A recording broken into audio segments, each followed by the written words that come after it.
Hello everyone. Today we are going to talk about step-by-step guide to academic writing. What is an academic writing? It is a formal style of writing. Educational institutions and scholarly publications require academic writing. Its style can be seen in books and scholarly articles on various academic subjects. Universities usually expect their students to write their research papers and essays in an academic style. What are the characteristics of academic writing?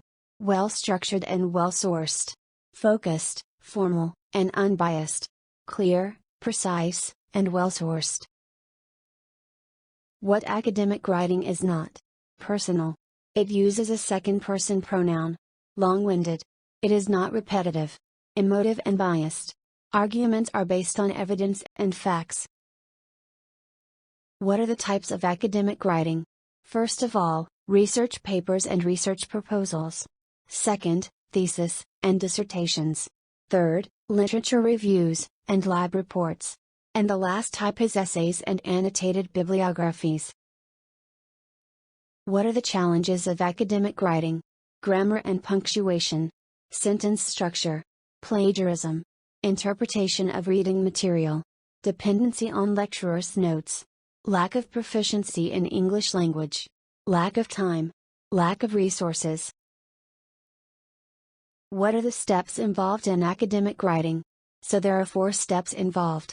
Pre-writing, analyzing evidence, planning, first draft, editing first draft and finally, the publishing.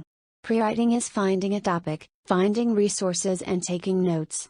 Analyzing evidence is assessing the credibility and authenticity of the resources. Planning is checking if evidence supports the perspective and all facts and arguments are backed up by evidence.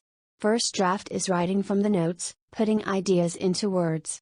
Editing first draft is checking the draft for spelling and grammatical mistakes, incorporate any other ideas. Publishing is writing the final report or an essay. So finally, we have discussed the step-by-step guide to academic writing. Thank you for joining us.